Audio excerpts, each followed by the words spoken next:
एक बरामदा, एक आंगन, एक कमरा, उसके ऊपर छत और वहां बना एक और कमरा। चंद घंटे पहले जहां बधाइयां गूंज रही थीं, विवाह की खुशियों में नृत्य हो रहा था और गीत संगीत गूंज रहा था, उसी 1000 फुट के घर में करुण क्रंदन के शोर ने सुबह सुबह सबका कलेजा चीर दिया। लहू से लथपथ पड़े शव, घर के बरामदे से लेकर आंगन और फिर छत तक खूनी खेल की गवाही देता रक्तरंजित मंजर। गोकुलपुर में नृशंस हत्याकांड के बाद जो भी पहुंचा, उसका दिल इस दृश्य ने दहला दिया। क्या था पूरा मामला? पूरी कहानी जानने के लिए वीडियो में लास्ट तक बने रहे। नमस्कार मेरे प्यारे भाइयों और बहनों, मैं विवेक कुमार। क्राइम की कहानी के नए एपिसोड में आप सभी लोगों का हार्दिक स्वागत है।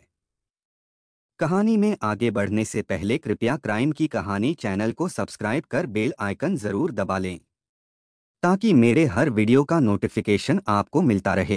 तो चलिए आज की कहानी शुरू करते हैं। तहसील मुख्यालय किशनी से 4 किलोमीटर दूर कुसमरा मार्ग पर बसे गांव गोकुलपुर की आबादी लगभग 1500 है। यादव बहुल इस गांव में बीते 10 साल में हत्या तो दूर की बात, किसी बड़े संघर्ष का भी कोई मामला सामने नहीं आया है। ऐसे में सुबह 4 बजे गांव से गुजरे मनीगांव मार्ग के किनारे बसे सुभाष यादव के मकान से चीत्कार गूंजी तो ग्रामीण की नींद टूट गई।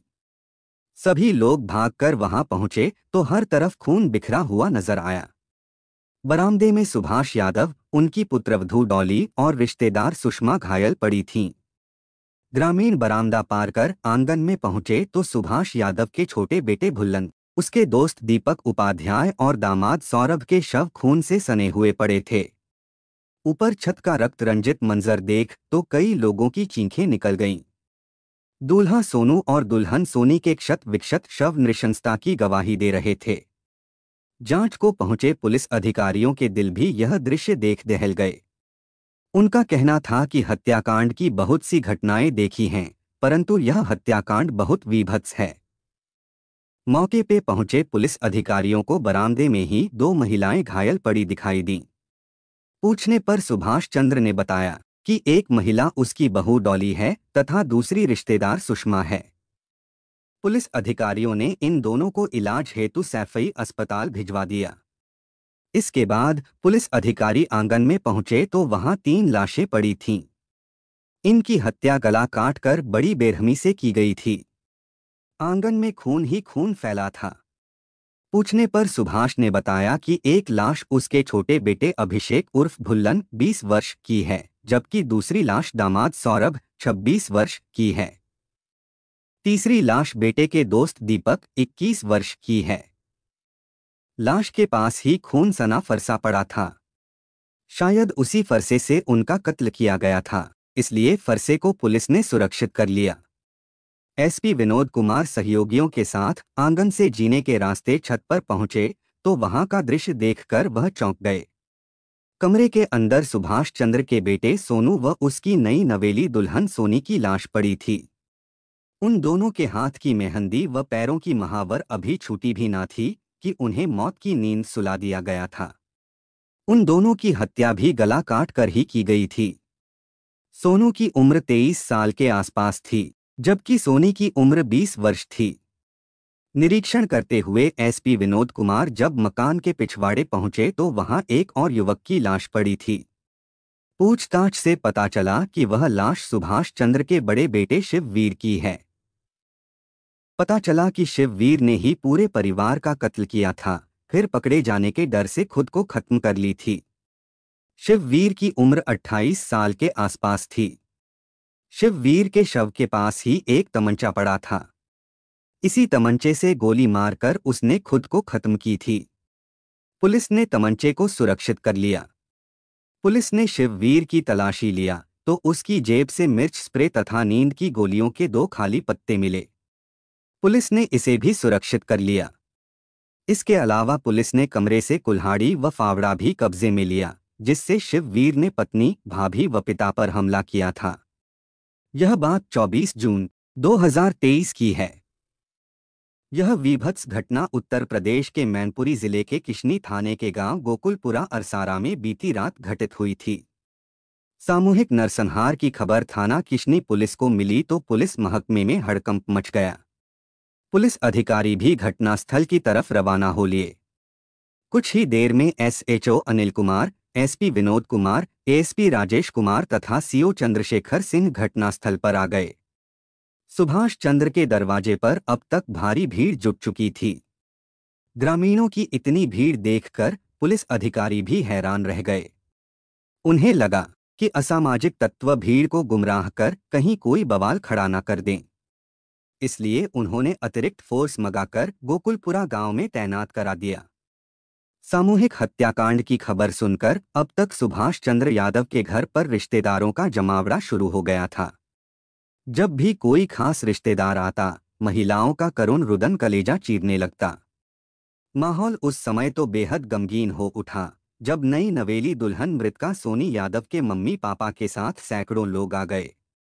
वेदराम यादव व उनकी पत्नी सुषमा बेटी दामाद का शव देखकर बिलख पड़े। उनका करुण रुदन इतना द्रवित कर देने वाला था कि वहां मौजूद शायद ही कोई ऐसा हो जिसकी आंखों में आंसू ना आ गया। पुलिसकर्मी तक अपने आंसू ना रोक सके। मृतक दीपक के मम्मी पापा भी फिरोजाबाद से आ गए थे। वह भी बेटे की लाश के पास सुबक रहे थे। प्रियंका भी पति सौरभ की लाश के पास बिलख रही थी। उसकी मम्मी शारदा देवी उसे ढांढस बंधा रही थी। यह बात दीगर थी कि उनकी आंखों से भी लगातार आंसू बह रहे थे, क्योंकि उनकी आंखों के सामने ही बेटे, बहू और दामाद की लाश पड़ी थी। पुलिस अधिकारियों ने संवेदना व्यक्त करते हुए किसी तरह समझा बुझाकर मृतकों के घर वालों को शवों से अलग किया। फिर पंचनामा भरवाकर मृतक सोनू, भुल्लन, दीपक, सौरभ, शिववीर तथा सोनी के शवों को पोस्टमार्टम के लिए मैनपुरी के जिला अस्पताल भिजवा दिया। शवों को पोस्टमार्टम हाउस भिजवाने के बाद एसपी विनोद कुमार ने घर के मुखिया सुभाष चंद्र यादव से घटना के बारे में जानकारी जुटाई। सुभाष चंद्र यादव ने बताया कि यह खूनी खेल उसके बड़े बेटे शिववीर ने ही खेला है। 22 जून को उसके मझले बेटे सोनू यादव की शादी थी। बारात गंगापुरा, इटावा गई थी। 23 जून को दोपहर बाद बारात वापस आई। घर में बहू की मुंह दिखाई व अन्य रस्में पूरी हुई। खूब गाना बजाना हुआ। रात 12 बजे तक डीजे पर सब नाचते झूमते रहे। शिववीर भी जश्न में शामिल रहा, लेकिन उसके मन में क्या चल रहा है हम लोग भाप नहीं पाए।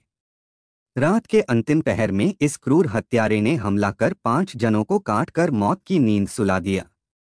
शायद उसका इरादा सभी को खत्म करने का था, लेकिन पत्नी बेटी सहित वह बच गए। एसपी विनोद कुमार ने गोकुलपुरा अरसारा गांव में डेरा जमा लिया था। शवों के अंतिम संस्कार तक वह कोई रिस्क नहीं लेना चाहते थे। देर शाम एडीजी राजीव कृष्ण व आईजी दीपक कुमार गोकुलपुरा पहुंचे और उन्होंने घटनास्थल का निरीक्षण कर घर के मुखिया सुभाष चंद्र यादव से बातचीत किया।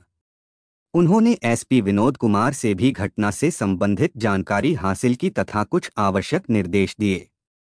मृतकों के शवों का पोस्टमार्टम वीडियोग्राफी के साथ 3 डॉक्टरों के पैनल ने किया। वहां क्षेत्रीय विधायक ब्रिजेश कठेरिया मृतकों के परिजनों के साथ रहे और उन्हें धैर्य बधाते रहे।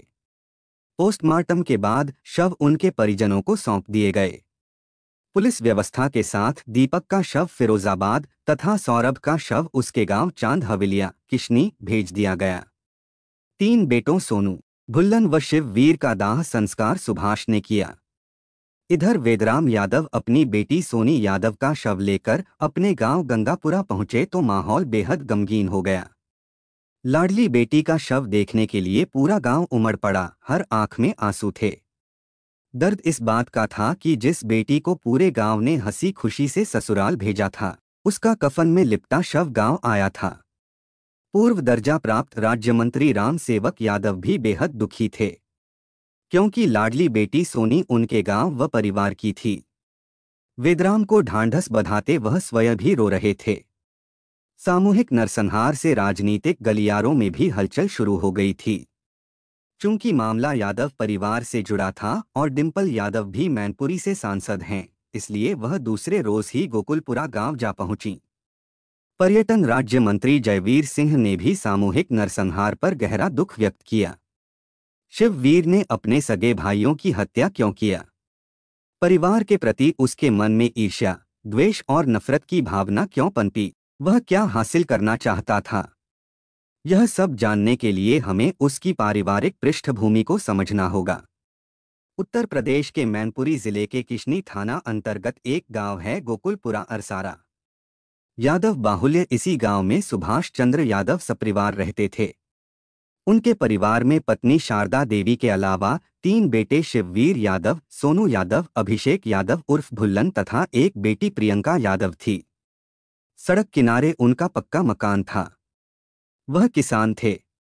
खेती से ही वह परिवार का भरण पोषण करते थे।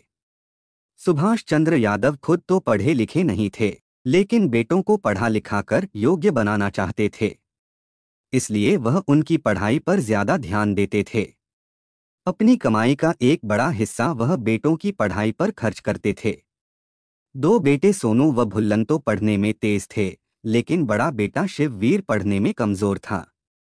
इंटरमीडिएट की परीक्षा जैसे तैसे पास कर उसने पढ़ना बंद कर दिया और पिता के साथ खेती में हाथ बटाने लगा। लेकिन शिववीर का मन खेती किसानी में भी नहीं लगा। इसके बाद वह नौकरी की तलाश में जुट गया। काफी प्रयास के बाद उसे मैनपुरी में स्थित एक फर्म में सेल्समैन की नौकरी मिल गई। चूंकि कृषि यंत्र बेचने में उसे कमीशन भी मिलता था, इसलिए उसकी अच्छी कमाई होने लगी। अब वह ठाठ बाट से रहने लगा। शिववीर कमाने लगा तो सुभाष चंद्र उसके ब्याह की सोचने लगे। वह ऐसी लड़की चाहते थे जो उनका घर संभाल सके, भले ही वह ज्यादा पढ़ी लिखी ना हो चलेगा। उन्हीं दिनों करहल मैनपुरी निवासी हरि सिंह यादव अपनी बेटी डॉली यादव का रिश्ता लेकर सुभाष के पास आए। सुभाष यादव तो शिववीर के रिश्ते के लिए लालायित ही थे, सो उन्होंने रिश्ता मंजूर कर लिया। फिर दोनों तरफ से बात तय होने के बाद 8 फरवरी 2019 को हरि सिंह ने डॉली का विवाह शिववीर के साथ कर दिया। डॉली शिववीर की दुल्हन बनकर ससुराल आई तो उसके जीवन में बहार आ गई। डॉली सुंदर तो थी ही, साथ ही सुशील व सदाचारी भी थी। उसने ससुराल आते ही घर संभाल लिया था। वह पति की सेवा तो करती ही थी, सास ससुर की सेवा में भी कोई कसर न छोड़ती थी। शादी के 1 साल बाद डॉली ने एक बेटी को जन्म दिया, जिसका नाम उसने पीहू रखा। पीहू के जन्म से घर की खुशियां और बढ़ गई। शिववीर डॉली से बहुत प्यार करता था। वह उसके प्यार में ऐसा खोया कि काम धंधा ही भूल गया। लापरवाही बरतने व काम पर न जाने के कारण उसकी नौकरी भी छूट गई। शिववीर बेरोजगार हुआ तो वह आवारा घूमने लगा। उसकी संगत कुछ अपराधी प्रवृत्ति के लोगों से हो गई, जिनके साथ वह नशापत्ती करने लगा। डॉली मना करती तो वह उसे झिड़क देता, कभी कभी उस पर हाथ भी उठा देता था। बेटे को गलत रास्ते पर जाते देखकर सुभाष की चिंता बढ़ गई। उनकी समझ में नहीं आ रहा था कि वह शिववीर को कैसे सुधारें। काफी विचार विमर्श के बाद उन्होंने किशनी कस्बे में शिववीर को फ्लैक्स की दुकान खुलवा दिया। बैनर पोस्टर बनाने के इस धंधे में शिववीर को शुरू में तो आमदनी हुई, लेकिन उधारी के कारण बाद में नुकसान होने लगा। यहाँ तक कि दुकान का किराया तथा कारीगरों की मजदूरी भी निकालनी मुश्किल हो गई। धंधे में नुकसान हुआ तो उसने दुकान बंद कर दिया। इस धंधे में वह कमाने के बजाय कर्जदार हो गया। सुभाष चंद्र की बेटी प्रियंका अब तक जवान हो गई थी। वह उसके हाथ जल्द ही पीले कर देना चाहते थे। प्रियंका खूबसूरत तो थी, लेकिन ज्यादा पढ़ी लिखी नहीं थी। 8वीं कक्षा पास करते ही मां शारदा ने उसकी पढ़ाई बंद करा दी थी और अपने साथ घरेलू काम में लगा लिया था। उनका मानना था कि ज्यादा पढ़ी लिखी लड़की के लिए योग्य लड़का खोजना मुश्किल होता है। जबकि सुभाष यादव पत्नी की बात से सहमत नहीं थे। सुभाष यादव ने प्रियंका के लिए योग्य वर की खोज शुरू किया तो उन्हें एक लड़का सौरभ पसंद आ गया। सौरभ के पिता राम किशन यादव मैनपुरी जिले के गांव चांद हवेलिया के रहने वाले थे। 24 वर्षीय सौरभ दूध का व्यवसाय करता था और पिता के साथ खेती में भी हाथ बटाता था। सुभाष को सौरभ पसंद आया तो उन्होंने 6 जून 2021 को प्रियंका का विवाह सौरभ के साथ कर दिया। प्रियंका को ससुराल में किसी चीज की कमी न थी, सो वह सुखपूर्वक ससुराल में पति के साथ जीवन बिताने लगी। सुभाष जहां अपने बड़े बेटे शिववीर से दुखी था तो वहीं अन्य दो बेटों से संतुष्ट भी था। मझला बेटा सोनू पढ़ लिखकर अकाउंटेंट की नौकरी पा गया था। वह राजस्थान की खुशखेरा स्थित एक फैक्ट्री में काम करता था। उसे अच्छी सैलरी मिलती थी। सबसे छोटे अभिषेक उर्फ भुल्लन को नौकरी तो नहीं मिली थी, लेकिन उसने किशनी तहसील के पास फोटोकॉपी की दुकान खोल ली थी। दुकान से उसे अच्छी आमदनी होने लगी थी। अभिषेक व सोनू पिता की मर्जी से हर काम करते थे, इसलिए वे दोनों उनकी आंखों के तारे बन गए थे। इधर शिववीर ने फ्लैक्स के काम में पैसा गंवाने के बाद कर्ज लेकर गल्ले का धंधा किया, लेकिन इसमें भी वह मात खा गया। अब वह पहले से ज्यादा कर्जदार हो गया। उसने पिता व भाइयों से कर्ज उतारने के लिए पैसा मांगा, लेकिन उन्होंने पैसा नहीं दिया। कर्जदार होने से घर वाले उसकी उपेक्षा करने लगे। कर्जदारों से परेशान शिववीर घर छोड़कर पुणे चला गया। वहां वह किसी फैक्ट्री में काम करने लगा। 1 साल तक शिववीर घर से गायब रहा। उसके बाद फिर घर वापस आ गया। वापस आते ही कर्ज वाले उसके घर के चक्कर लगाने लगे। शिववीर ने फिर घर वालों से पैसे मांगे, लेकिन सभी ने उसे दुत्कार दिया। एक पैसा भी नहीं दिया। शिववीर ने तब लड़ झगड़ कर डॉली के जेवर छीन लिए और बेच दिए। 1-2 लोगों का उसने मामूली कर्ज अदा किया। फिर घर छोड़कर खोड़ा नोएडा आ गया। यहाँ वह किसी प्रिंटिंग प्रेस में काम करने लगा। कुछ दिनों बाद वह अपनी पत्नी डॉली को भी ले आया। डॉली 1-2 माह तो उसके साथ खुश रही, फिर दोनों में झगड़ा होने लगा। झगड़ा जेवर बेचने को लेकर होता था। एक रोज तो झगड़े ने बड़ा रूप ले लिया। शिववीर ने पहले तो पत्नी को पीटा, फिर दीवार में उसका सिर पटक दिया, जिससे डॉली का सिर फट गया। गुस्से में डॉली ने अपनी मासूम बच्ची को साथ लिया और आनंद विहार बसड्डे आ गई। यहाँ से बस पर सवार होकर करहल आ गई, फिर वहां से अपने मायके आ गई। मम्मी पापा को उसने पति की करतूत बताई तो उन्होंने बेटी को गले लगा लिया और बेटी को शिववीर के साथ ना भेजने का फैसला लिया। कुछ दिनों बाद शिववीर डॉली को लेने ससुराल आया तो डॉली के मम्मी पापा का गुस्सा फूट पड़ा। उन्होंने शिववीर को खूब खरी खोटी सुनाई और बेटी को साथ भेजने से साफ मना कर दिया।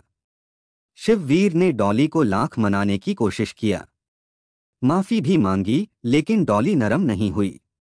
उसने भी पति के साथ जाने को साफ मना कर दिया। अपमानित होकर शिववीर घर आ गया। उसने सारी बात अपने मम्मी पापा को बताई, फिर वह नोएडा चला गया। इधर जब डॉली कई माह तक ससुराल वापस नहीं आई तो डॉली को लेकर गांव में कानाफूसी होने लगी। इज्जत बचाने के लिए सुभाष बहू के मायके गए और उसे किसी तरह मनाकर विदा करा लाए। डॉली के मम्मी पापा ने कई शर्तों के साथ डॉली को उस समय ससुराल भेजा था। कुछ दिन बाद डॉली के वापस आने की जानकारी शिववीर को हुई तो वह उसे लेने आ पहुंचा।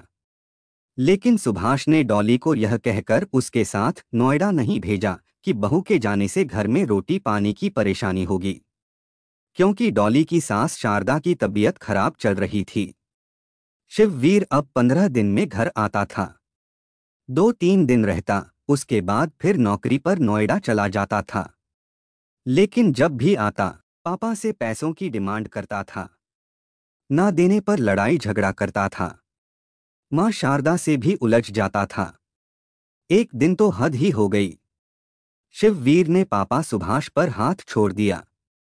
पति पर हाथ छोड़ना शारदा को नागवार लगा, इसलिए वह उससे भिड़ गई और कई तमाचे शिववीर के गाल पर जड़ दिए। घर आते जाते एक रोज शिववीर को पता चला कि पापा व दोनों भाइयों ने मिलकर सड़क किनारे एक प्लॉट तथा 5 बीघा उपजाऊ भूमि खरीदी है। लेकिन प्लॉट व जमीन में उसका नाम दर्ज नहीं कराया गया है। वह मन ही मन जल भुन उठा। उसके मन में घर वालों के प्रति नफरत की आग सुलगने लगी। शिववीर ने इस बाबत पापा से पूछा तो उन्होंने कहा कि सोनू और भुल्लन ने अपनी कमाई से खेत खरीदे हैं। यह सुनकर शिववीर गुस्से से बोला, खेत प्लॉट खरीदने को तुम लोगों के पास पैसा है, लेकिन हमारा कर्ज चुकाने को तुम्हारे पास पैसा नहीं है। यह नाइंसाफी है। शिववीर ने इस नाइंसाफी के बारे में बहनोई सौरभ तथा मामा विनोद से भी बात किया, लेकिन उन लोगों ने भी उसकी एक ना सुनी। शिववीर अब मामा व बहनोई से भी नफरत करने लगा। सुभाष का मझला बेटा सोनू राजस्थान की खुशखेरा स्थित जिस फैक्ट्री में काम करता था, उसी में वेदराम यादव भी नौकरी करता था। वेदराम यादव इटावा जिले के गंगापुरा गांव का रहने वाला था। चूंकि सोनू और वेदराम एक ही क्षेत्र के रहने वाले थे, इसलिए परिचय होने के बाद दोनों के बीच घनिष्ठता बढ़ गई थी। जब भी दोनों को फुर्सत मिलती तो साथ बैठकर घर गांव की बातें करते थे। चूंकि दोनों यादव जाति के थे, सो दिन पर दिन उनकी दोस्ती बढ़ती गई। वेदराम यादव के परिवार में पत्नी सुषमा के अलावा 4 बेटियां सोनी यादव 18 वर्ष, अंजलि 16 वर्ष, खुशबू 14 वर्ष, खुशी 13 वर्ष तथा एक बेटा यश 7 वर्ष था। वेदराम स्वयं तो नौकरी करता था, लेकिन उसकी पत्नी सुषमा घर खेत की जिम्मेदारी संभाले थी। 5 बच्चों की देखरेख व पालन पोषण की जिम्मेदारी सुषमा की ही थी। वेदराम की बेटी सोनी यादव भाई बहनों में सबसे बड़ी थी। वह खूबसूरत तो बचपन से ही थी, लेकिन 16 बसंत पार कर जब उसने जवानी की डगर पर कदम रखा तो उसकी खूबसूरती में और भी निखार आ गया था। असित इंटर कॉलेज गंगापुरा से उसने हाई स्कूल की परीक्षा पास कर ली थी। वह आगे पढ़ना चाहती थी, लेकिन मम्मी ने उसकी पढ़ाई बंद करा दी थी और घरेलू काम में लगा दिया था। वेदराम अपनी जवान बेटी के ब्याह के लिए चिंतित रहता था। वह फैक्ट्री में जब भी सोनू से मिलता तो उसे अपनी बेटी सोनी यादव की याद आ जाती। उसे लगता कि सोनू ही उसकी बेटी के योग्य है। वह उसे सदा खुश रखेगा। रिश्ता हो गया तो दोनों की जोड़ी खूब फबेगी। इशारे इशारे में वेदराम ने कई बार सोनू का मन टटोला तो वह हंसकर टाल गया और बोला, शादी विवाह मम्मी पापा की मर्जी से होते हैं। पहले उनकी हाँ फिर मेरी हाँ। वेदराम सोनू का इशारा समझ गया। इस बार मार्च 2023 में होली त्योहार की छुट्टी में जब वेदराम घर आया तो वह बेटी का रिश्ता लेकर सोनू के गांव गोकुलपुरा अरसारा पहुंच गया। उसने बिना कोई भूमिका बांधे सोनू के पापा सुभाष यादव से कहा कि वह अपनी बेटी सोनी का रिश्ता लेकर उनके पास आए हैं। उनका बेटा सोनू उन्हें पसंद है। आपस की बातचीत के बाद सोनी का रिश्ता सोनू के साथ तय हो गया। शादी की तारीख 22 जून 2023 तय हुई। इसके बाद दोनों परिवार शादी की तैयारी में जुट गए। शिववीर को सोनू का ब्याह तय होने की बात पता चली तो वह मन ही मन जल उठा। वह नोएडा से घर आया तो मम्मी पापा से झगड़ने लगा और बोला, तुम्हारे पास शादी रचाने को रकम है, लेकिन मेरा कर्ज चुकाने को नहीं है। क्या मैं सौतेला बेटा हूं या फिर किसी की नाजायज औलाद हूं? आखिर घर में मेरी अनदेखी क्यों की जा रही है? शिववीर ने शादी की तैयारी के बहाने सुभाष से 20,000 रुपया मांगा, लेकिन उन्होंने पैसा देने से साफ इनकार कर दिया। इस इनकार से शिववीर की नफरत चरम पर पहुंच गई। वह सोचने लगा कि उसे इस तरह तो कुछ भी हासिल नहीं होगा, उसे सब कुछ छीनना ही पड़ेगा। उसने मन ही मन तय कर लिया कि वह पूरे परिवार का सफाया कर देगा। उसके बाद आराम की जिंदगी बिताएगा। जमीन जायदाद घर प्लॉट का वही मालिक होगा। अपने खतरनाक मंसूबों को सफल बनाने के लिए वह तैयारी में जुट गया। सबसे पहले उसने चारा काटने वाली मशीन के ब्लेड से तेज धार वाला फरसा तैयार कराया। इसके बाद उसने एक स्थानीय अपराधी की मदद से तमंचा व कारतूस खरीदा। फरसे व तमंचे को उसने अपने कमरे में सुरक्षित रख दिया। यही नहीं, उसने हर खतरे से निपटने के लिए अन्य तैयारियां भी पूरी कर लिया। मिर्च का स्प्रे व नींद की गोलियों का इंतजाम भी उसने कर लिया। शिववीर ने अपने खतरनाक मंसूबों की किसी को भनक तक नहीं लगने दिया। वह सामान्य तरीके से रहने लगा। सुभाष यादव व उसके दोनों बेटे शादी की तैयारियों में जुटे थे। निमंत्रण कार्ड आदि बांटे जा चुके थे। गांव में शादी की रस्में एक सप्ताह पहले ही शुरू हो जाती हैं। रिश्तेदारों व महिलाओं का आना जाना भी शुरू हो गया था। सोनू की बहन प्रियंका, मौसी, मामी भी आ चुकी थीं। 20 जून को मंडप गाड़ा गया। उसके बाद से मंडप के नीचे ढोलक की थाप पर मंगल गीत गाए जाने लगे। सुभाष यादव ने बड़े बेटे शिववीर को शादी में नहीं बुलाया था, फिर भी वह 3 दिन पहले ही नोएडा से घर आ गया। वह हर काम हंसी खुशी से करने लगा। उसने भाइयों को तनिक भी आभास नहीं होने दिया कि उसके मन में क्या चल रहा है। 22 जून 2023 को गाजे बाजे के साथ निकासी हुई और शाम 4 बजे बारात गंगापुरा के लिए रवाना हुई। रात 8 बजे वेदराम व उसके परिजनों ने बारात का स्वागत किया। बारात में शिववीर ने जमकर डांस किया। डीजे की धुन पर दूल्हा दुल्हन भी खूब थिरके। शिववीर वैसे तो खुश था, लेकिन छोटी छोटी बातों को लेकर वह लड़की पक्ष के लोगों से भिड़ जा रहा था। कभी लाइट को लेकर तो कभी पानी को लेकर वह नाराज हो रहा था। घर वालों के समझाने पर वह चुप हो जाता। डीजे बंद होने पर तो वह इतना नाराज हुआ कि वह रात में ही मोटरसाइकिल से घर वापस आ गया। 23 जून की सुबह वेदराम व उसकी पत्नी सुषमा ने अपनी लाडो को लाल जोड़े में आंसुओं के बीच विदा किया। दोपहर बाद बारात गोकुलपुरा गांव वापस आ गई। उसके बाद ज्यादातर रिश्तेदार तो चले गए, लेकिन सोनू की बहन प्रियंका, जीजा सौरभ, मामी सुषमा तथा दोस्त दीपक उपाध्याय रुक गए। शाम तक मुंह दिखाई व अन्य रस्में होती रहीं। ढोलक की थाप पर नाच गाना भी हुआ। फिर देर रात तक डीजे पर डांस होता रहा। सोनू सोनी भी खूब थिरके। दीपक, सौरभ व शिववीर ने भी खूब डांस किया। रात 12 बजे कर्ज से परेशान शिववीर कोल्ड ड्रिंक लाया। बस यहीं से उसने अपने मंसूबों को अंजाम देना शुरू कर दिया। उसने चालाकी से कोल्ड ड्रिंक में नशीली गोलियों का पाउडर मिला दिया। फिर एक एक गिलास सभी को थमा दिया। सभी कोल्ड ड्रिंक पीने लगे। कोल्ड ड्रिंक पीने के दौरान ही सोनी की मां सुषमा की कॉल आ गई। सोनी ने कॉल रिसीव की और बताया कि ससुराल में सब ठीक है। अभी चंद मिनट पहले ही डांस बंद हुआ है। जेठ जी, शिववीर कोल्ड ड्रिंक लेकर आए हैं, हम सभी पी रहे हैं। इधर कोल्ड ड्रिंक पीने के बाद सौरभ, भुल्लन व दोस्त दीपक उपाध्याय आंगन में जाकर लेट गए तथा सोनू की मामी सुषमा, भाभी डॉली, बहन प्रियंका तथा मां शारदा देवी बरामदे में सो गईं। बरामदे के पास ही सुभाष चंद्र खटिया पर लेट गए। सोनू व उसकी पत्नी सोनी सुहागरात मनाने छत पर बने कमरे में जाकर लेट गए। उन्होंने जीने का दरवाजा अंदर से बंद कर लिया। नशीली कोल्ड ड्रिंक पीकर कुछ देर बाद सभी सो गए, लेकिन शिववीर की आंखों से नींद कोसों दूर थी। रात 3 बजे के बाद वह कमरे में आया। उसने छिपाकर रखा तमंचा निकाला, फिर लोड कर कमर में खोस लिया। इसके बाद फरसा लेकर कमरे से बाहर आया। चूंकि जीने का दरवाजा बंद था, अतः वह दीवार के सहारे सीढ़ी लगाकर छत पर पहुंचा। कमरे के अंदर सोनू व सोनी अस्त व्यस्त हालत में लेटे थे। शायद वे सुहागरात मनाने के बाद सुख की नींद सो रहे थे। शिववीर ने एक घृणाभरी नजर दोनों पर डाली, फिर फरसे से गले पर वार कर दोनों को मार डाला। नव दंपति की हत्या करने के बाद शिववीर जीने का दरवाजा खोलकर आंगन में आया। यहाँ भाई भुल्लन, बहनोई सौरभ व भाई का दोस्त दीपक सो रहा था।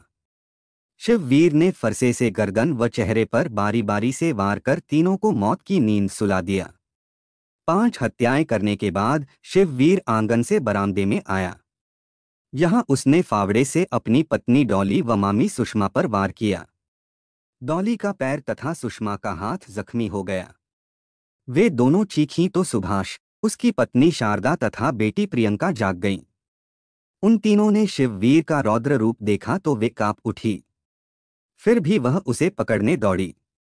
इसी बीच शिववीर ने फरसे से पिता पर वार कर दिया, लेकिन फरसा घूम जाने से उसकी जान बच गई। केवल हाथ में ही मामूली चोट लगी।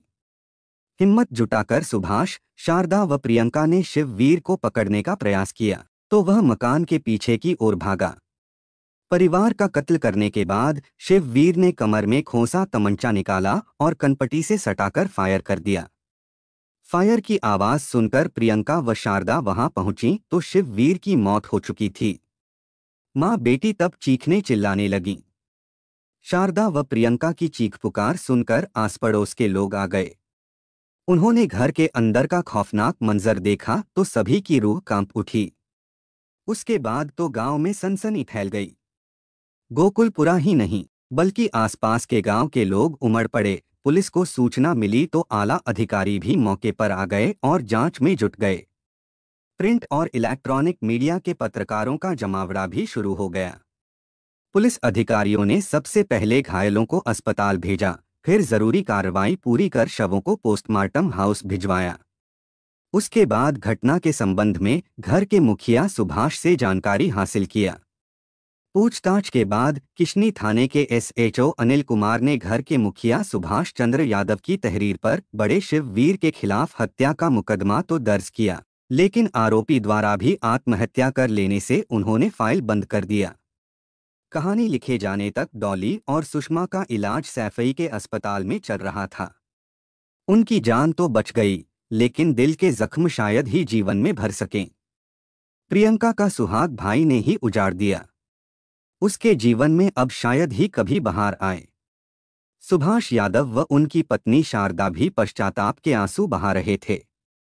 उनका कहना था कि जब परिवार ही नष्ट हो गया तो वह जिंदा रहकर क्या करेंगे। कहानी को लास्ट तक सुनने के लिए आपका धन्यवाद। इस कहानी के बारे में अपनी राय कमेंट करके ज़रूर बताइएगा और ऐसी ही अपराध की सच्ची कहानियों के लिए हमारे चैनल क्राइम की कहानी को सब्सक्राइब कर लीजिए। कहानी को लाइक और शेयर ज़रूर करें। धन्यवाद।